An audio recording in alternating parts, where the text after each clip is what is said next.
Greetings, crazy people of the game and design world. Welcome to OneManStudioAI channel. I am Sierra, and today we are diving deep into game characters, the lifeblood of visual worlds. If you are looking to take your character designs to the next level, you've come to the right place. At the beginning of the video, you're watching my animation-filled 3D character scene created in Unreal Engine. Look, I apply the images I designed with Stable Diffusion to these 3D models. Then, using AI-powered rigging and animation techniques, I make them fully game-ready. With Blender, Unreal, and other advanced technologies, I merge art and technology in every project. If you want to explore the details of this creative process and my innovative work, don't forget to subscribe to my channel. Let's design the game characters of the future together. This video is targeted at intermediate and advanced designers. If you are new, I recommend starting with the first video on the channel and following the series from the beginning. In this tutorial, we will cover all the intricacies of creating impressive game characters from scratch to a professional level. We will discuss how a character stands out not only through its appearance, but also through its personality, body language, and story. From facial expressions to costume details, from body structure to its stage presence, we will meticulously examine every step. Our goal is to help you bring out distinctive and impressive characters in your game projects or personal portfolio. If you are ready, let's start with the technical preparations and take the first step on our character design journey. Remember, details are important, and we will focus on these details. Now, we will set up our Automatic1111 interface for professional portrait and character production. First, let's install and activate the essential extensions.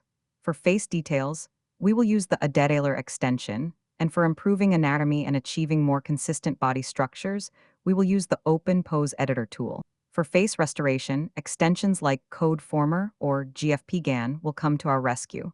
In the interface settings, we prefer detail-oriented samplers such as DPM++2M Keras or Euler A as the sampling method. We keep the sampling steps value in the range of 25 to 35 to both preserve details and achieve faster results. Remember to optimize the batch count and batch size settings according to your system's power. Choosing the appropriate aspect ratio for portrait mode is crucial. We generally use vertical portrait formats, which are 2, 3, or 9:16 ratios. These ratios allow us to best display the character's face and body proportions.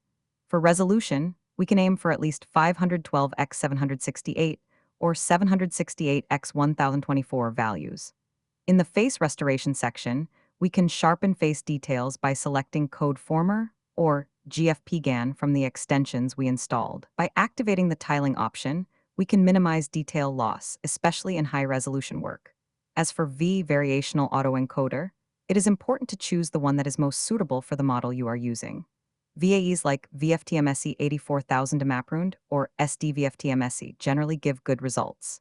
In character design, prompt engineering, the right words directly determines the quality of the design. Instead of a plain warrior, we can enrich our character by using descriptive expressions such as helmeted, brave warrior, worn leather armor, battle scars, sharp gaze. For example, for a futuristic character, we can use words like neon-lit cyberpunk, metallic armor, bionic implants, digital eyes, dark city background. We can increase the visual appeal of the character by adding details such as deep eye lines, prominent cheekbones, and characteristic hairstyles. Negative prompts play a critical role in eliminating unwanted features. With negative words such as broken anatomy, disproportionate body, ugly face, blurry details, overly stylized, caricatured, we can prevent the model from producing results in the direction we do not want. Now, on my screen, you will see comparative examples of prompts for different character types and their results. By integrating the character's age, 25-year-old young female warrior, emotional state, sad eyes, melancholic expression, and even background story, mysterious priestess waiting in an abandoned temple, into our prompt, we can add depth and meaning to our designs. Remember, the more detailed and careful your prompt is, the more impressive the result will be. Never overlook the power of your word choices and the importance of negative prompts when writing prompts. ControlNet offers us incredible control power in character design. If ControlNet is not installed, you can access the relevant video from the link I will leave in the description. Now, we can guide our characters not only with words but also with visual references.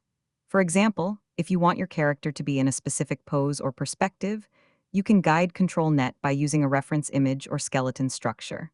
I will show you step by step how to use the ControlNet interface and different control types: canny, depth, open pose, etc. The Open Pose ControlNet module helps us define the basic outlines of our character. We can use it to set the pose and body posture accurately. We can use a simple skeleton structure or a visual containing the pose we want as a reference image. Modules such as canny or linear help us control the character's line contours and form. Thanks to these tools, we can precisely adjust facial expressions, eye positions, and hand and foot positions. In each iteration, you will see live how the details improve, and the character becomes more realistic by changing the ControlNet settings. Especially when working on facial expressions, by using features like reference or multi-control net, we can both preserve the general structure and change the face details according to the expression we want. Although working with ControlNet requires a bit of practice, the results can be truly striking. These professional character designs you produce can open countless doors for you, not only for entertainment, but also in the business world.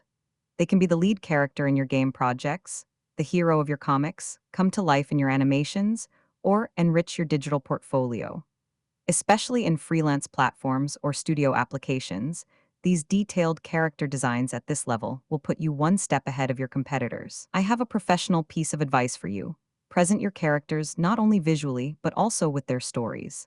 Let each character have a short background, motivations, and characteristics.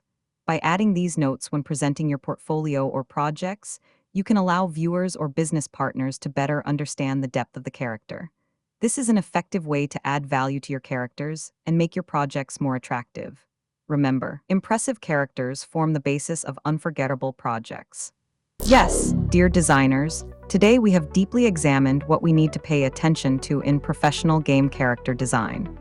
We talked about a wide range of topics, from technical settings to detailed prompt engineering, from ControlNet integration to examples of use in the business field. I hope this video opens new doors for you in your character design journey and helps you add a professional touch to your designs. Now it's your turn. Create your own character designs and feel free to share your ideas with us in the comments section. Don't hesitate to ask your questions and express your curiosities. See you in the next video with brand new and exciting topics. Stay with design. Goodbye.